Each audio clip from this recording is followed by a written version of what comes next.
이제 8월 2일 주일 오전 예배 우리 하나님 앞에 드리도록 하겠습니다. 묵상 기도 하십니다.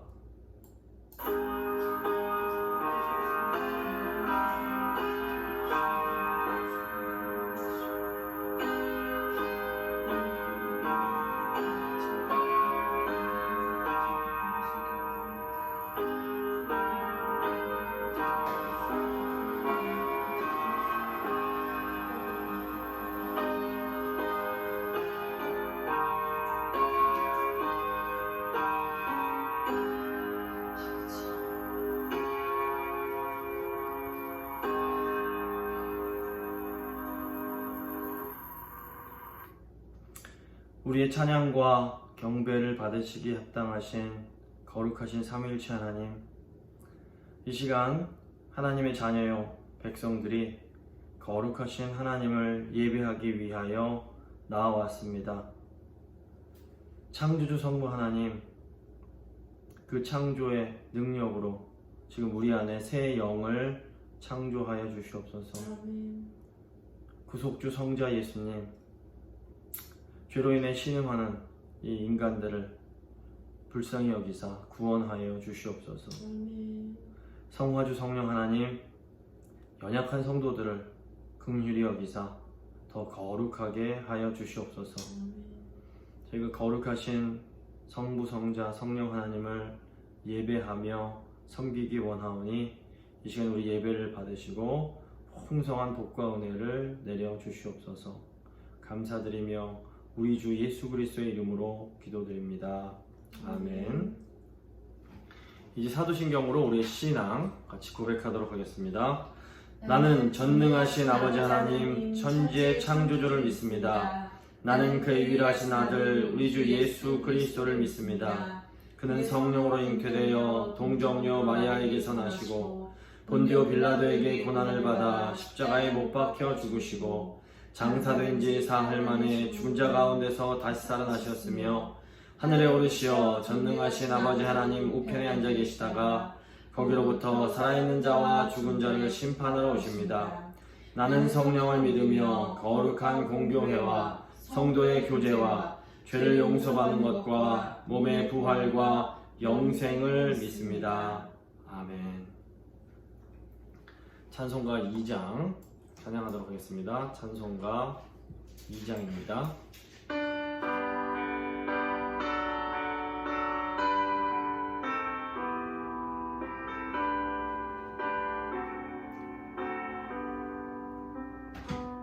찬양 성부 성자 성령 성삼위일체께 영원 무궁하기까지 영광을 돌리세 영광을 돌리세 아멘.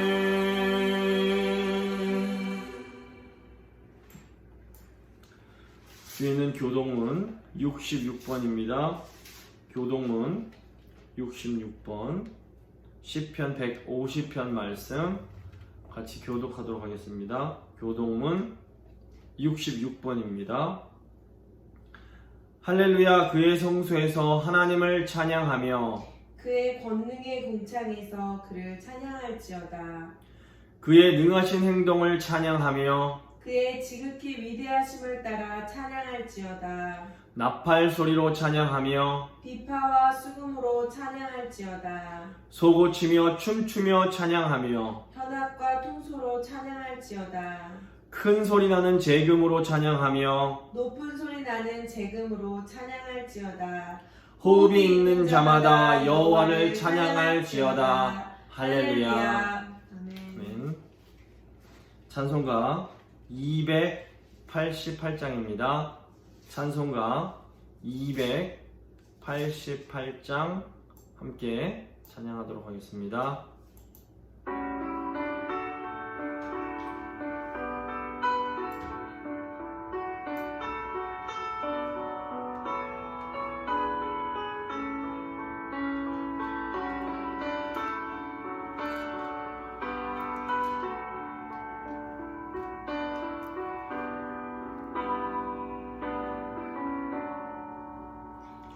예수를 나의 구주 삼고 성령과 피로써 거듭나니 이 세상에서 내 영혼이 하늘의 영광 누리도다.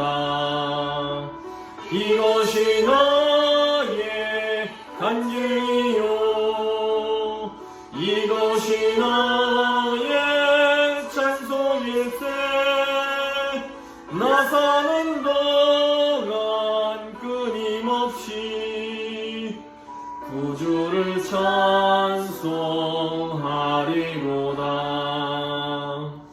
온전히 주께 맡긴 내 영 사랑의 음성을 듣는 중에 천사들 왕래하는 것과 하늘의 영광 보리로다. 이것이 나의 간증이요 이것이 나의 찬송일세. 나 사는 동안 끊임없이 구주를 찬송하리로다. 주 안에 기쁨 누림으로 마음의 풍랑이 잔잔하니 세상과 나는 간 곳 없고 구속한 주만 보이도다. 이것이 나의 간증이요 이것이 나의 찬송일세. 나 사는 동안 끊임없이 구주를 찬송하리로다.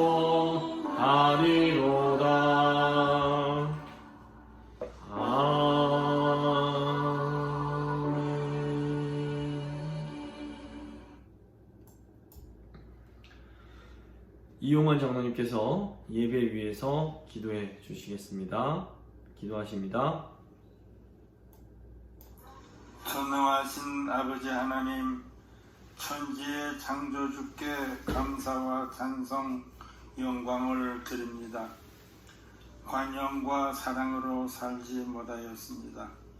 세리와 같이 회개합니다. 십자가 보혈로 씻어 주시옵소서. 주의 종을 통한 하나님 말씀에 은혜가 충만케 하옵소서. 다음 세대를 이어받아 교회를 이끌어갈 어린이들과 이행부를 말씀으로 양육하여 주시옵소서. 성도들의 영혼이 잘되고 바이러스 질병에서 보호하여 주시옵소서. 너는의 성도들을 강건하게 하시옵소서. 거룩하고 복된 날 주 안에서 평안케 하시옵소서. 주 예수 이름 힘입고 기도드립니다. 아멘.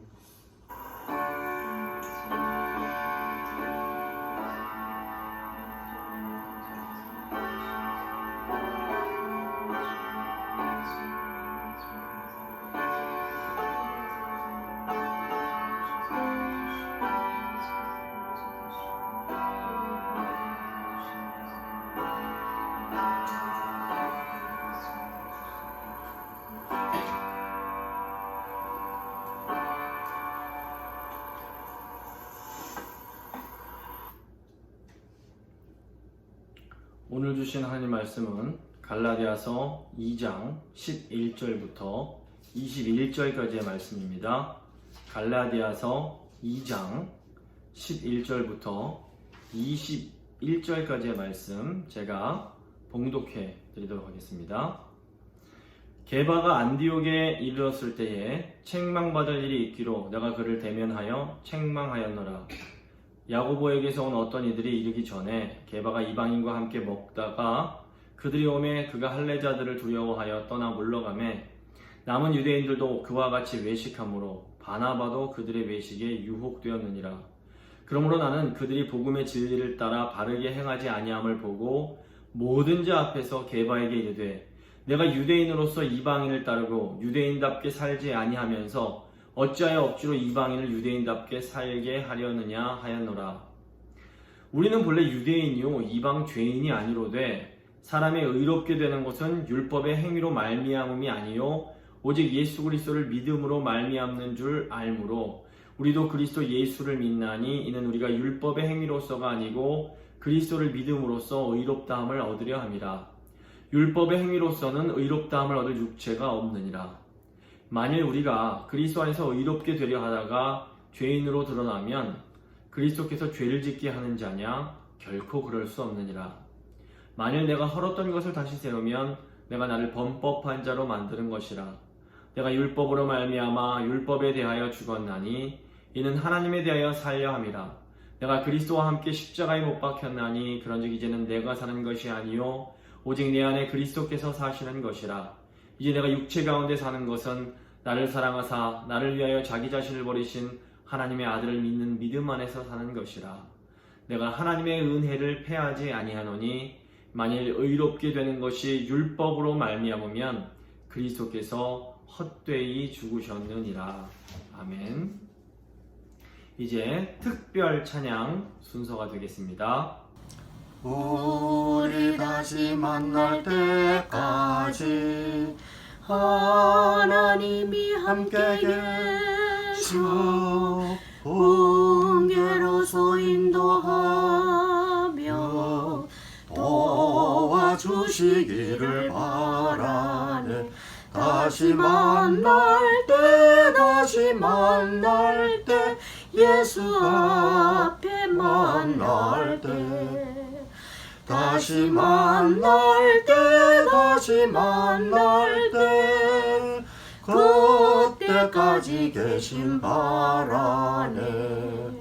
우리 다시 만날 때까지 하나님이 함께 계셔 위태한 일 명쾌하고 품어주시기를 바라네.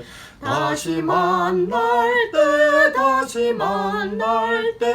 예수 앞에 만날 때 다시 만날 때 그때까지 계신 바라네. 오늘은 복음의 도전이란 제목으로 하나님 말씀 함께 나누고 같이 기도하겠습니다. 이 사도 바울의 그 주된 관심은 하나님께서 계시로 주신 이 복음의 진리를 수호하는 것이었습니다. 그래서 저희가 지난 시간에 갈라디아서 말씀 통해서 이 복음의 진리로부터 오는 자유에 대해서 같이 생각을 했습니다. 복습 차원에서 좀 말씀드리면 이 복음의 진리는 우리를 율법의 노예가 되는 것으로부터 자유케 해줍니다. 복음은 우리가 오직 하나님의 은혜로 구원받았음을 깨닫게 해서 이 율법주의에서 벗어나 더 온전하게 하나님 말씀대로 살 수 있게 해줍니다. 또 복음은 우리가 하나님께만 집중함으로 다른 모든 문화적인 것이든 사람의 시선이든 이런 것들로부터 우리를 자유케 해줍니다. 우리 복음은 우리가 이 세상을 두려워하지 않고 하나님의 뜻을 행하면서 살 수 있게 해줍니다. 또한 복음은 우리로 하여금 본질에 집중하게 하므로 이 본질적인 것 외에는 사랑하는 성도나 사랑하는 형제 자매 이웃을 섬기기 위해서 다른 모든 것을 기꺼이 양보할 수 있는 넉넉한 자유를 우리에게 허락해 줍니다. 이제 오늘은 갈라디아서 2장 본문 통해서 복음이 우리 삶에 주는 도전에 대해서 한번 생각을 해보려고 합니다. 오늘 본문 세 부분으로 나눠서 생각을 해볼 텐데, 첫 번째는 복음의 어려움입니다. 복음의 어려움. 두 번째, 복음의 핵심. 세 번째, 복음적인 삶입니다. 복음의 어려움, 두 번째, 복음의 핵심, 세 번째, 복음적인 삶입니다. 첫 번째, 복음의 어려움입니다. 저희가 어떻게 보면 이 복음이 참 내용이 단순해 보입니다. 그런데 이 복음의 진리에 따라서 살아가는 것은 사실 그렇게 쉽지 않을 수 있습니다. 오늘 11절, 12절 말씀입니다. 게바가 안디옥에 이르렀을 때에 책망받을 일이 있기로 내가 그를 대면하여 책망하였노라. 야고보에게서 온 어떤 이들이 이르기 전에 게바가 이방인과 함께 먹다가 그들이 오매 그가 할례자들을 두려워하여 떠나 물러가매. 이 게바는 예수님의 수제자인 베드로의 별명입니다. 베드로는 그 누구보다 이 복음의 진리를 아주 잘 아는 사람이었습니다. 당시 유대인들은 이 율법을 지킴으로 의롭게 될 수 있다 이렇게 생각을 했습니다. 의롭게 된다라는 것은 하나님 앞에 설 수 있는 자격을 얻는 것을 말합니다. 유대인들은 이 부정한, 깨끗하지 못한 상태로는 거룩하신 하나님 앞에 가서 제사를 드릴 수 없다고 생각했습니다. 그래서 하나님 백성으로의 구별된 표지인 할례를 몸에 행하고 또 삶에서 부정을 피하기 위해서 음식법을 비롯한 레위기에 나오는 정결법을 열심히 지켰습니다. 이 베드로도 갈릴리 지역의 유대인으로 태어났습니다. 그래서 율법을 잘 지키는 유대인으로 성장하게 됩니다. 그러다가 이제 베드로가 예수님을 만났고 예수님께서 구약 성경이 약속하는 메시아, 즉 그리스도이심을 깨닫고 예수님을 따르는 제자가 됩니다. 베드로도 처음에는 예수님의 말씀을 온전히 이해하지 못합니다. 그래서 때로 복음서를 보면 베드로가 예수님의 그 메시아 사역을 방해하는 일을 하기도 합니다. 하지만 베드로는 예수님께서 십자가 죽음과 부활을 하는 것을 이제 경험하면서 그리고 그 이후에 성령을 받은 후에 예수님의 말씀과 사역의 의미를 이제 온전히 깨달을 수 있게 됩니다. 사도행전 2장을 보면 베드로의 그 오순절 설교가 나오는데 이 설교를 내용을 잘 보면 베드로가 복음의 의미에 대해서 아주 잘 이해하고 있음을 저희가 볼 수 있습니다. 그런데 이런 베드로도 한동안 여전히 율법을 지키며 살아가는 유대인으로서의 정체성을 그대로 가지고 있습니다. 그래서 사도행전 10장을 보시면 로마 군대의 백부장인 고넬료가 구원받는 이야기가 나옵니다. 고넬료는 로마인, 즉 이방인이었지만 하나님을 경외하는 사람이었습니다. 그래서 하나님께서 이방인 고넬료를 구원하시기 위해서 고넬료에게 사람을 보내 베드로를 데려오라고 말씀을 하십니다. 근데 이때 이제 베드로는 유대인들의 그 관습에 따라서 소위 이제 장로들의 유전에 따라 시간에 맞춰 기도를 드리고 있었습니다. 베드로가 기도할 때에 하늘이 열리면서 부정한 짐승들이 담겨있는 그릇이 내려옵니다. 그러면서 베드로야 일어나 잡아먹어라 이런 소리가 들리게 됩니다. 이때 베드로는 주님 제가 절대로 못합니다. 저는 여지껏 태어나서 성경이 구약 레위기가 금하는 속되고 부정한 음식을 먹은 적이 없습니다. 이렇게 말을 합니다. 이것은 이제 베드로가 유대인으로서 레위기의 정결법을 충실하게 잘 지키면서 살아왔음을 의미합니다. 근데 그때 하늘에서 소리가 들립니다. 하나님께서 깨끗하게 하신 것을 내가 속되다 하지 말라. 이런 일이 이제 3번이 반복된 후에 베드로가 이방인 고넬료를 만나러 가게 됩니다. 이제 베드로가 고넬료 가족을 딱 처음 보면서 뭐라고 말을 합니까? 사도행전 10장 28절을 보면 베드로가 이렇게 말합니다. 이 유대인으로서 이방인과 교제하며 가까이 하는 것이 위법인 줄은 너희도 알거니와 하나님께서 내게 지시하사 아무도 속되다 하거나 깨끗하지 않다 하지 말라 하시기로 부름을 사양하지 아니하고 왔노라. 묻노니 무슨 일로 나를 불렀느냐. 그러니까 베드로는 아직까지도 유대인이 이방인과 교제하며 가까이 하는 것이 이 정결법에 어긋나는 일이라고 생각을 했습니다. 하지만 하나님께서 정하게 하신 것, 하나님께서 깨끗하게 하신 것을 부정하다 하지 말라는 이 말씀에 순종해서 이제 곧 이방인을 찾아서 오게 된 것이었습니다. 고넬료가 이제 자신이 하나님께 받은 환상을 설명하자 그제서야 베드로가 이런 고백을 하게 됩니다. 사도행전 10장 34절 35절입니다. 베드로가 입을 열어 말하되 내가 참으로 하나님은 사람의 외모를 보지 아니하시고 각 나라 중 하나님을 경외하며 의를 행하는 사람은 다 받으시는 줄을 깨달았도다. 베드로는 고넬료의 가족들에게 이후에 예수 그리스도에 대한 복음을 전하게 됩니다. 그러자 하늘에서 성령이 임하면서 고넬료의 가족들에게 성령이 이제 주어지게 됩니다. 베드로가 이제 다른 사람들, 할례받은 신자들을 데리고 같이 갔는데 이 사람들이 하나님께서 할례받지 않은 이방인들에게도 성령 부어주심을 보면서 깜짝 놀라고 그들에게 세례를 베풀게 됩니다. 사도행전 11장을 보면 이제 베드로의 이 사건 후에 이제 베드로가 예루살렘으로 이제 돌아오게 되는데 이때 이제 소위 할례받은 유대파 교인들이 베드로가 할례받지 않은 이방인 집에 가서 먹고 왔다고 막 비난을 합니다. 이때 이제 베드로가 이 사람들에게 자신이 경험한 것을 자세히 설명을 해줍니다. 하나님께서 정하게 하신 것을 네가 부정하다고 하지 말라는 말씀에 대해서 쭉 설명을 해주고 또 고넬료의 가족들에게 복음을 전할 때에 그들에게 성령이 임했음을 말한 겁니다. 그러면서 베드로가 그런즉 하나님이 우리가 주 예수 그리스도를 믿을 때에 주신 것과 같은 선물을 그들에게도 주셨으니 내가 누구이기에 하나님을 능히 막겠느냐 이렇게 이제 묻게 됩니다.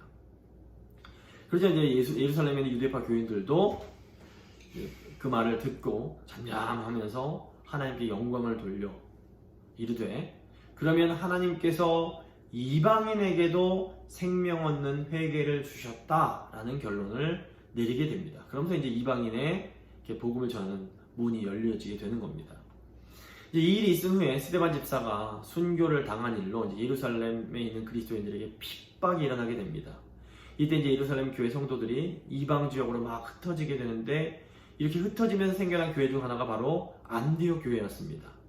이 안디옥에서는 유대인들뿐 아니라 드디어 정말 율법을 모르는 헬라인들에게도 복음이 전해지기 시작합니다.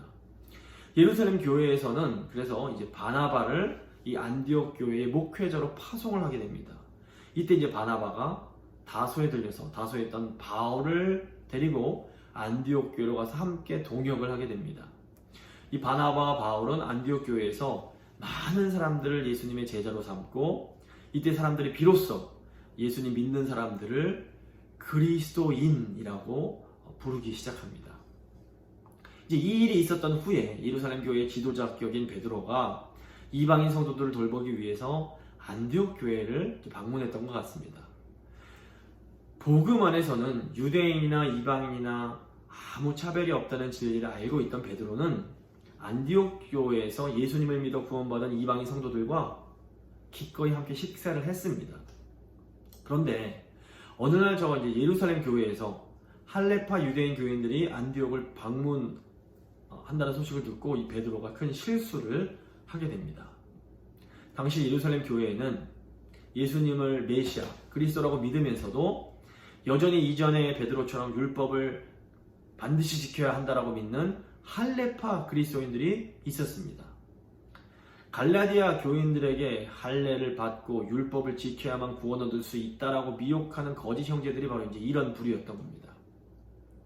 베드로는 어쩐 일인지 이 사람들의 눈치를 보면서 이방인 형제들과 식사를 하지 않게 됩니다. 근데 문제는 베드로의 행동이 이 바나바와 같은 다른 유대교 출신 성도들에게까지 영향을 주게 되었다는 겁니다. 13절 보시면 남은 유대인들도 그들과 같이 외식함으로 바나바도 그들의 외식에 유혹되었느니라.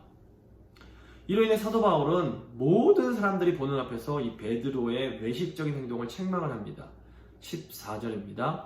그러므로 나는 그들이 복음의 진리를 따라 바르게 행하지 아니함을 보고 모든 자 앞에서 게바에게 이르되 내가 유대인으로서 이방인을 따르고 유대인답게 살지 아니하면서 어찌하여 억지로 이방인을 유대인답게 살게 하려느냐 하였노라. 지금 사도 바울이 베드로를 책망한 것은 이 베드로의 행동이 바울이 목숨을 걸고 지키려고 하는 이 복음의 진리를 왜곡시킬 수 있는 위험 때문이었습니다. 저희가 여기서 생각해 보아야 할 것은 도대체 이 복음을 잘 알고 있는 베드로, 이 복음을 위해서 자기 생명을 걸고 있는 이 베드로가 왜 이런 실수를 했는가 하는 것입니다. 베드로는 정말로 훌륭한 사도였습니다. 하지만 한편 베드로는 여전히 연약함을 가지고 있는 인간이었습니다. 잘 아시는 것처럼 베드로는 좀 다혈질적이고 순간적으로 욱하는 그런 기질이 있던 사람입니다. 그런데 이런 다혈질들이 사실 겁도 굉장히 많습니다. 그래서 예수님을 위해서 당장이라도 죽을 것 같던 이 베드로가 정말 위험한 상황이니까 어떻게 합니까? 난 예수님 모른다고 3번이나 부인을 합니다. 베드로는 예수님을 만나서 복음을 깨닫고 성령을 받아 아주 위대한 사도가 됩니다. 하지만 한편 베드로는 태어날 때부터 8일 만에 할례 받고 철저하게 율법을 지키는 유대인으로 살아온 사람이었습니다. 그래서 머리와 또 가슴으로는 복음의 진리를 따라 기꺼이 살고자 했습니다. 하지만 여전히 그 몸에는 아주 율법주의적인 유대인의 습관이 남아 있을 수밖에 없었습니다.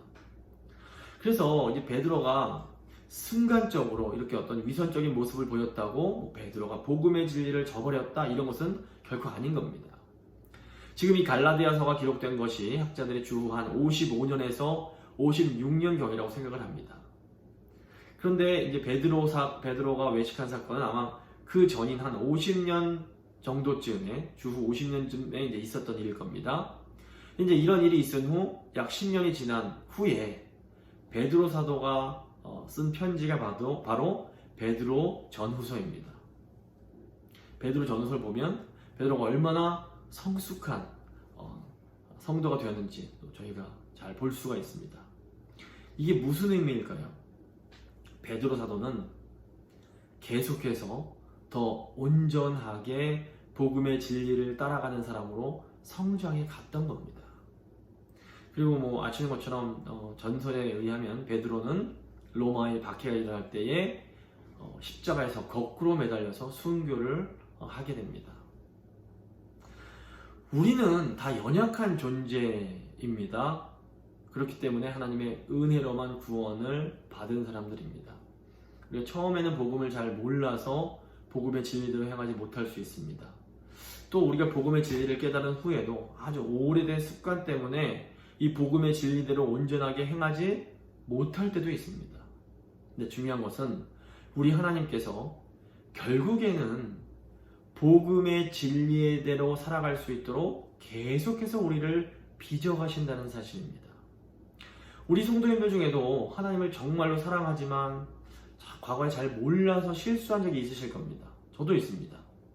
또 우리가 머리로는 분명히 알고 있고 또 정말 복음의 진리대로 살고 싶지만 너무 육신이 연약해서 잘 못한 경우도 분명히 있으실 겁니다.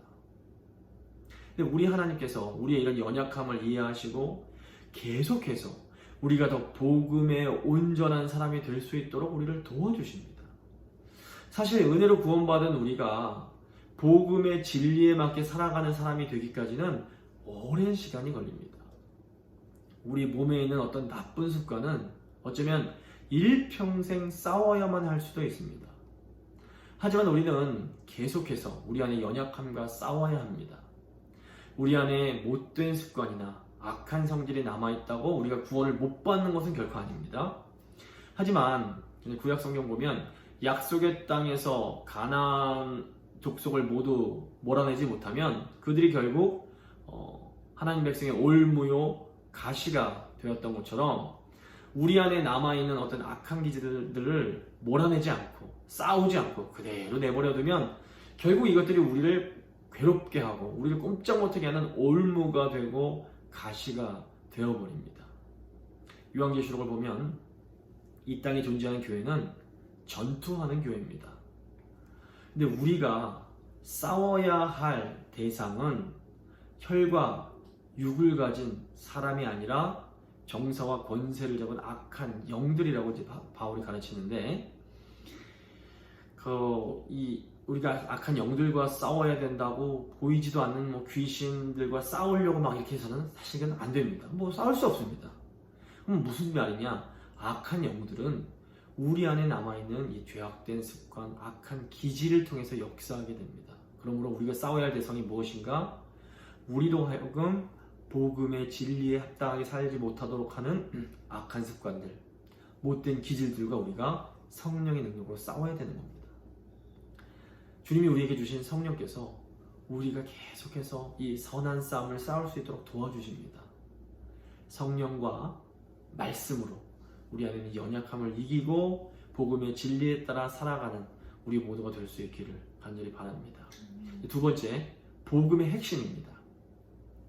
바울은 복음의 핵심이 믿음으로 의롭게 되는 것임을 강조합니다. 15절, 우리는 본래 유대인이요 이방 죄인이 아니로되. 바울은 자신이 나는 유대인이고 이방 죄인이 아니야 라고 말을 합니다. 사실 바울은 자신이 유대인이라는 사실을 굉장히 자랑스럽게 생각을 했습니다.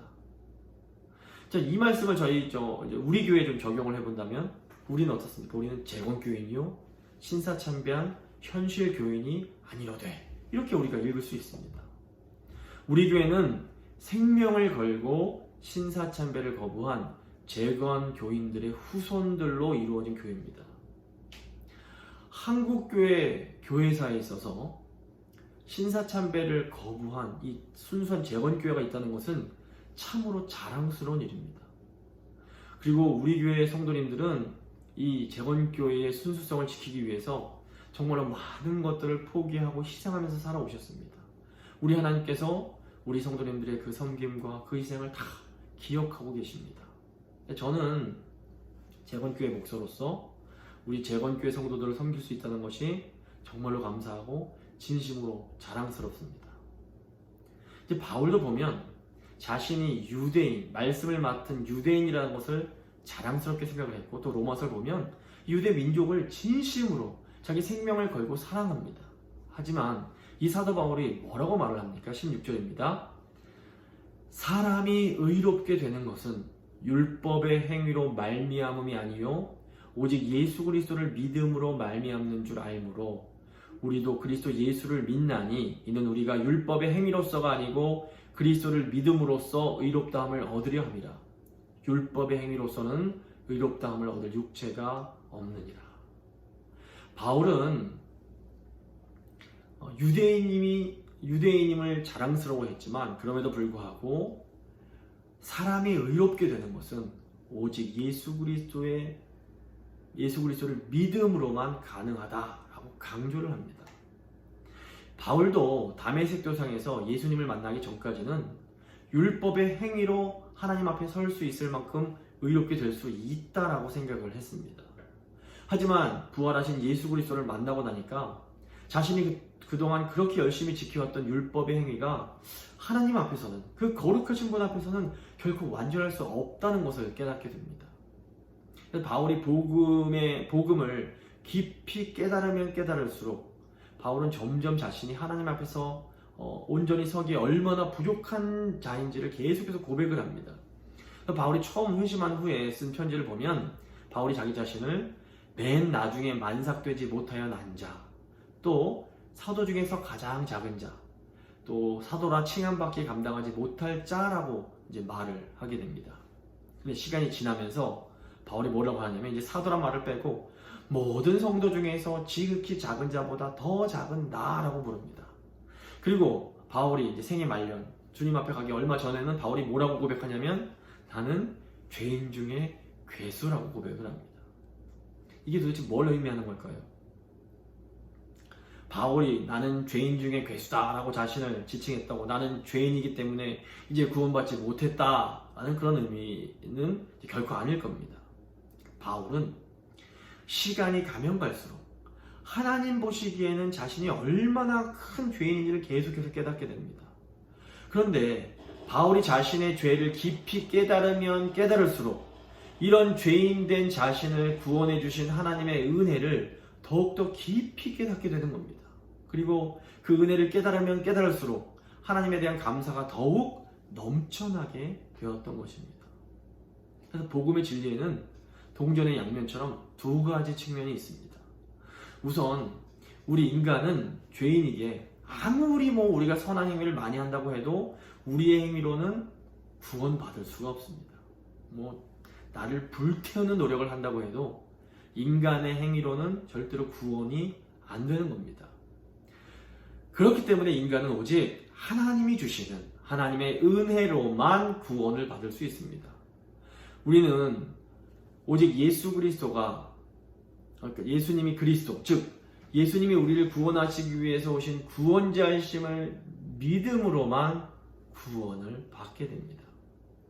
이 내용을 바울이 이신칭의 오직 믿음으로 의롭게 된다라고 표현을 하게 됩니다. 우리는 오직 예수님을 믿음으로 의롭게 되고 구원을 받았습니다. 여기에다가 바울 당시의 할례파 신자처럼 의롭게 되려면, 구원받으려면 반드시 할례도 행해야 하고 정결법도 지켜야 한다라는 어떤 조건을 더하려고 하는 것은 이 위대한 복음의 진리를 훼손하고 왜곡하는 것입니다. 이 복음의 핵심은 지금도 마찬가지입니다. 우리는 오직 예수님을 믿음으로 구원을 받은 사람들입니다. 바울이 스스로가 죄인임을 알면서도 이토록 담대하게 복음 전하는 삶을 살 수 있었던 그 힘이 어디서 올까요? 바울은 하나님의 은혜로 예수님 안에서 너무나 부족한 자신을 받아주셨음을 확신했습니다. 아무 자격 없는 자신을 하나님께서 은혜로 구원해 주시고 받아주셨음을 믿을 때에 여기 아주 놀라운 담대함이 생겨나게 됩니다. 우리도 마찬가지입니다. 우리가 담대하게 복음을 증거할 수 있는 것은 우리 행위가 완전하게 의롭기 때문이 결코 아닙니다. 우리가 여전히 많이 부족하지만 그래도 하나님께서 예수님 안에서 우리를 하나님의 자녀로 받아주셨습니다. 하나님께서 지금도 예수님 안에서 우리를 이 모습 이대로 사랑해주고 계십니다. 그래서 우리는 나는 여전히 죄를 짓고 연약합니다. 하지만 하나님 아버지는 이런 내 모습을 여전히 아끼고 사랑해 주십니다. 그래서 나도 하나님을 너무 사랑하며 이 하나님을 여러분과 나누고 싶습니다 라고 겸손하게 하지만 담대하게 하나님을 전할 수가 있는 것입니다. 부족함 가운데도 이 하나님의 사랑을 확신하며 담대하게 우리 주님의 사랑을 세상에 증거하는 우리 모두 될 수 있기를 간절히 바랍니다. 이제 마지막으로 복음의 삶입니다. 복음적인 삶은 사실 율법을 지키는 삶보다 더욱더 온전한 삶입니다. 17절입니다. 만일 우리가 그리스도 안에서 의롭게 되려 하다가 죄인으로 드러나면 그리스도께서 죄를 짓게 하는 자냐? 결코 그럴 수 없느니라. 바울은 그리스도인들이 예수 그리스도를 의지함으로 의롭게 된다라고 말을 합니다. 그런데 이제 이게 할례파 유대인들의 시각으로 보면 바울이 이방인들과 함께 식사하고 교제하는 것은 이건 죄인의 행동인 겁니다. 바울은 내가 그리스도 안에서 의로움을 얻었는데 이방인과 교제한다고 해서 그리스도께서 죄를 짓게 하시는 것이냐라고 물으면서 절대로 그렇지 않다라고 말을 합니다. 18절입니다. 만일 내가 헐었던 것을 다시 세우면 내가 나를 범법한 자로 만드는 것이라. 내가 율법으로 말미암아 율법에 대하여 죽었나니 이는 하나님에 대하여 살려 함이라. 바울은 자신이 율법에 대해서 완전히 죽었다라고 말을 합니다. 다른 사람이 아니라 율법에 그토록 철저하던 바울이 이 말을 하는 것은 굉장히 중요한 의미가 있습니다. 바울은 율법을 지키는 것에 있어서라면 둘째가라면 서러울 만큼 아주 철저한 사람이었습니다. 바울이 율법에 대해서 죽었다라고 말하는 것은 이 율법 자체가 악하고 나쁜 것이기 때문이 결코 아닙니다. 율법은 하나님의 뜻이 담긴 하나님의 기준이 되는 것으로 아주 선하고 완전합니다. 완전한 것입니다. 하지만 문제는 우리 인간 중에는 그 누구도 이 율법을 완전하게 지킬 수 있는 사람이 없다는 겁니다. 지금 바울이 내가 율법에 대해서 죽었다라고 말하는 것은 이제 율법으로 하나님 앞에서 의롭게 되려는 방법을 이제 완전히 포기했다라는 것을 의미합니다.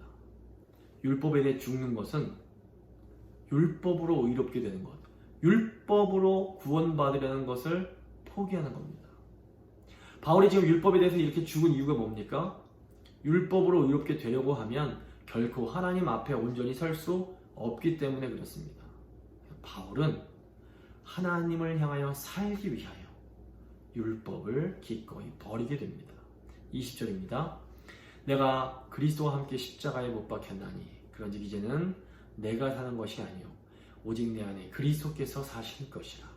이제 내가 육체 가운데 사는 것은 나를 사랑하사 나를 위하여 자기 자신을 버리신 하나님의 아들을 믿는 믿음 안에서 사는 것이라. 바울의 결론적인 고백이 무엇입니까? 나는 이제 예수님과 함께 십자가에서 죽었습니다. 이제는 내가 사는 것이 아니라 내 안에서 사시는 예수님께서 사시는 겁니다. 지금 내가 몸을 가지고 사는 것은 나를 사랑하셔서 나를 위해서 죽으신 예수님의 그 신실하심 안에서 사는 것입니다. 이렇게 바울이 고백을 합니다. 바울의 이 고백 안에 우리 복음적인 삶의 원리가 들어있습니다. 우리가 예수님이 우리의 구원자이심을 믿을 때에 우리는 예수님을 따라서 예수님과 함께 십자가에서 죽음을 경험하게 됩니다. 이렇게 예수님 안에서 완전히 나의 그런 모든 죄악된 존재가 죽음을 경험하고 나면 우리는 다시 예수님 안에서 예수님과 함께 살아나게 됩니다.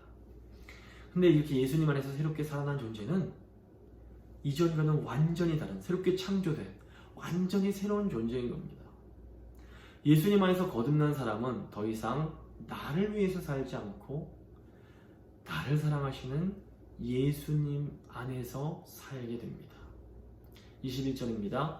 내가 하나님의 은혜를 패하지 아니하노니 만일 의롭게 되는 것이 율법으로 말미암으면 그리스도께서 헛되이 죽으셨느니라. 바울은 이 복음의 삶이 결코 하나님의 은혜를 저버리는, 은혜를 패하는 삶이 아니라고 말합니다. 이 세상에는 크게 보면 딱 두 종류의 삶이 존재합니다. 하나는 종교적인 삶이고 하나는 복음적인 삶입니다. 종교적인 삶은 내가 열심히 노력해서 율법을 지킴으로 의롭게 되고 구원받으려는 삶입니다. 기독교이든 이렇게 교회를 다니는 사람이든 다른 종교를 믿는 사람이건 내 힘으로 열심히 노력해서 의롭고 선한 사람이 돼서 구원받으려고 하는 것은 종교적인 삶을 사는 겁니다.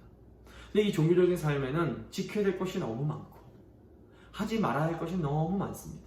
그래서 열심히 노력하지만 늘 죄책감이 있을 수 있습니다. 그리고 이 종교적인 삶을 살아가는 사람들은 자기가 너무 열심히 노력을 하며 살기 때문에 자기처럼 열심히 노력하지 않는 사람을 보면 나는 이렇게 열심히 애쓰며 사는데 저 인간은 저렇게 막 사는지 막 화가 나고 억울한 생각이 들 수 있습니다. 이제 복음서를 보면 그 탕자의 형이 바로 이런 삶을 살았던 사람이라고 볼 수 있습니다.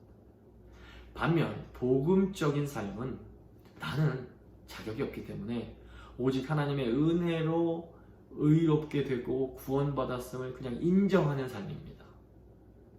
아무리 생각을 해봐도 나는 자격이 전혀 없는데 하나님이 너무 소중한 아들을 주셔서 나를 받아주셨습니다. 이 은혜가 너무 감사하고 감사해서 이제는 하나님을 정말로 기쁘시게 하는 삶을 살고 싶습니다.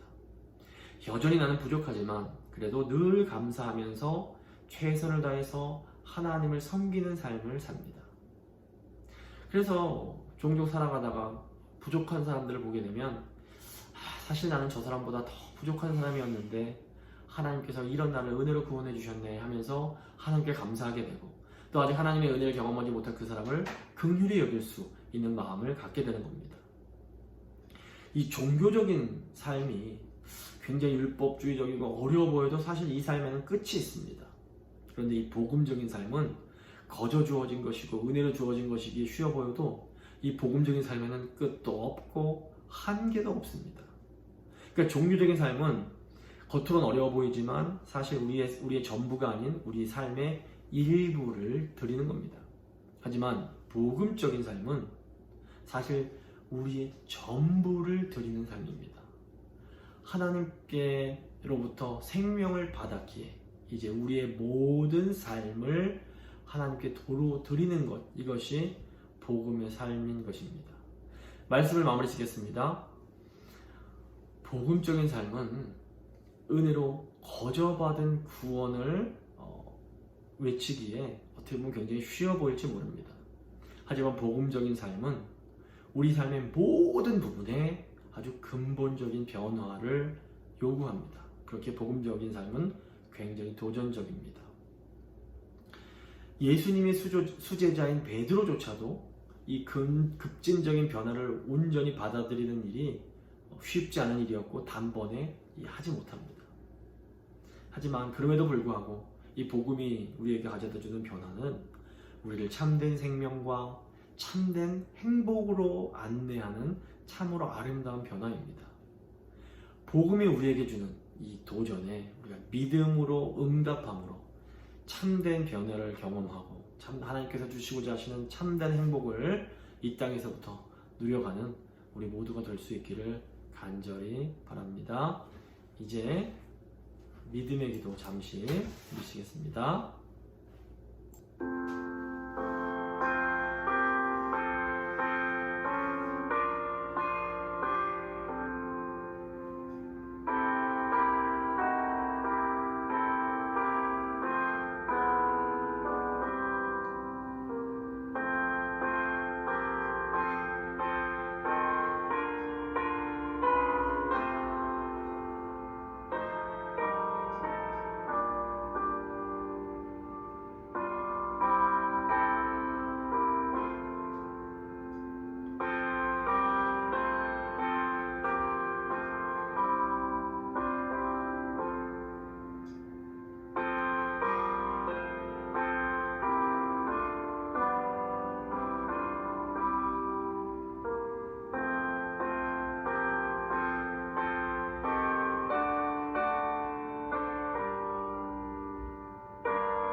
이제 찬송가 407장 찬양하시겠습니다. 찬송가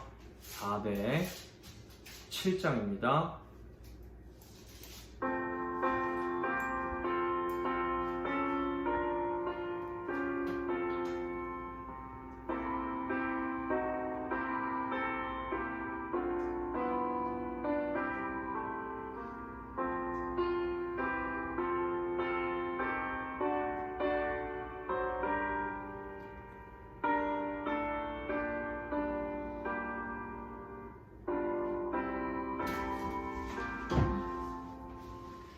구주와 함께나 죽었으니 구주와 함께나 살았도다.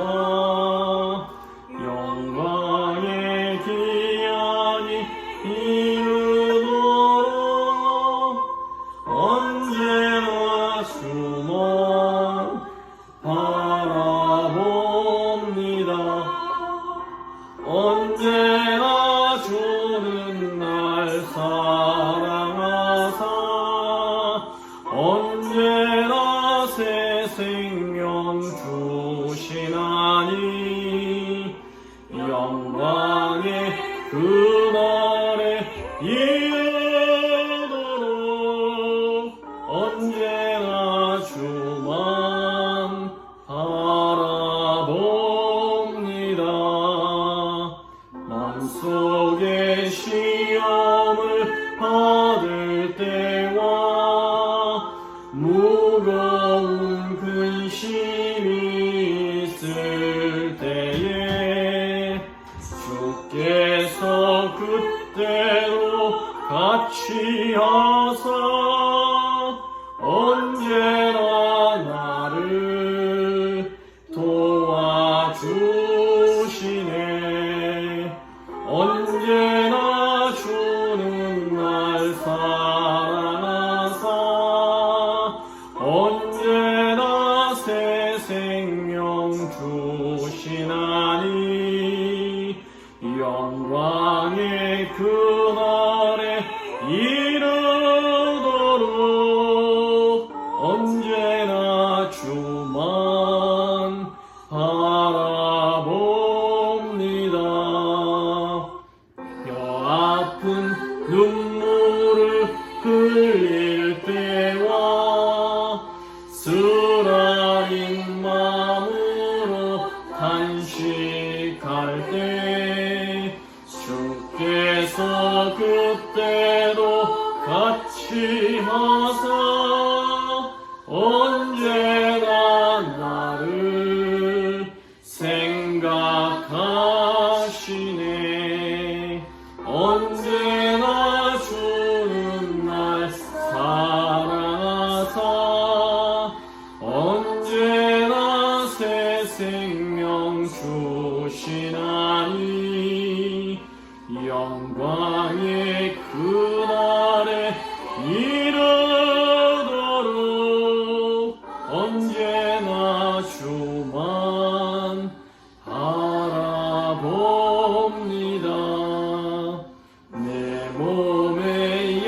악함을 아시는 주, 못 고칠 질병이 아주 없네.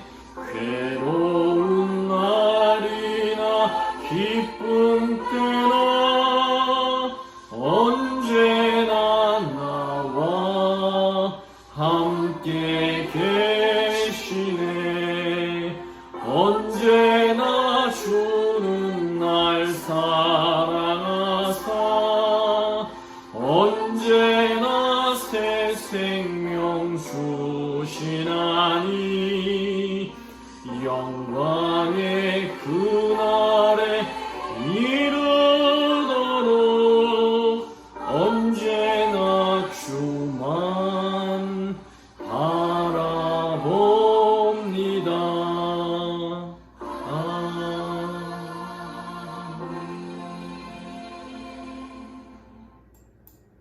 기도하시겠습니다.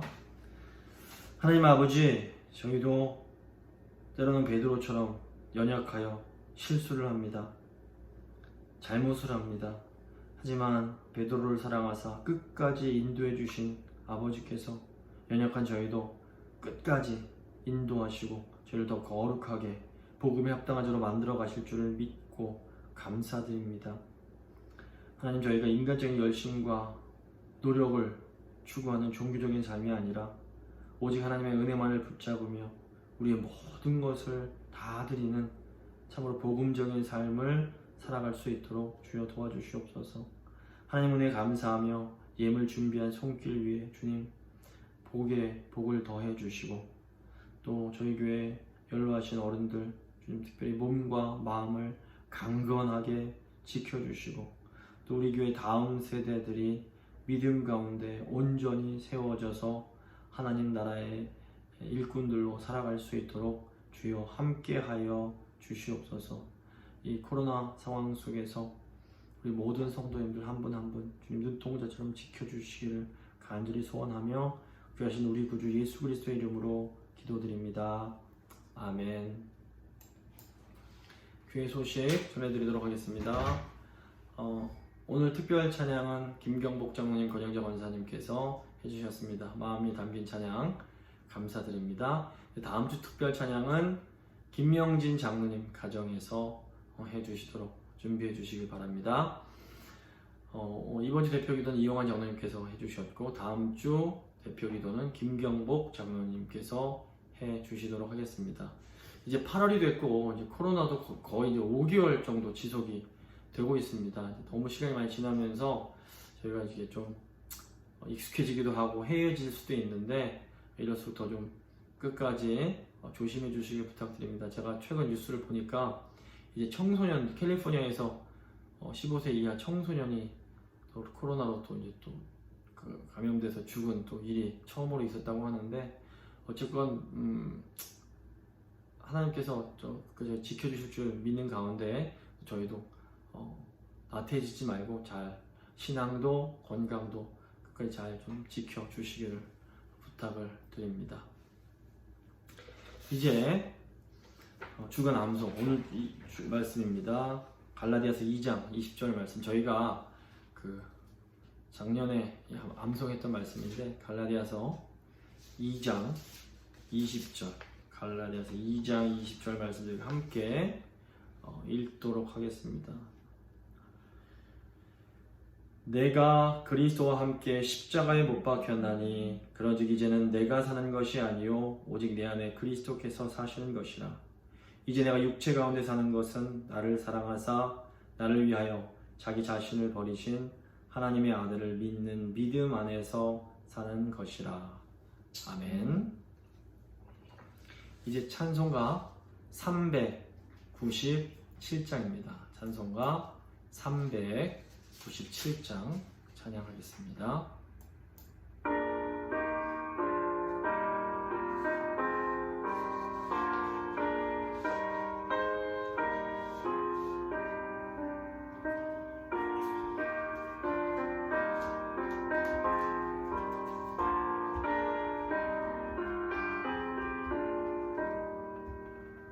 주 사랑하는 안에 살면 두려움 없으며 그 사랑 변함없어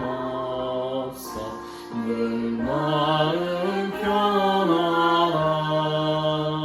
저 밖은 멀어져서 내 마음 떨려도 주 나의 곁에 계셔 겁낼 것 없어라. 주 나의 목자시니 부족함 없으며 주 인도하는 대로 늘 따라가리라. 그 지혜 나를 깨쳐 내 앞길 밝히니 나 주의 길을 따라 주 함께 살리라. 저 넓고 푸른 들판 내 앞에 열리고 그 검은 구름 거쳐 새 하늘 보인다. 그 없는 나의 소망 좋아한 생명길 참 보배 되신 주님 늘 함께 하소서.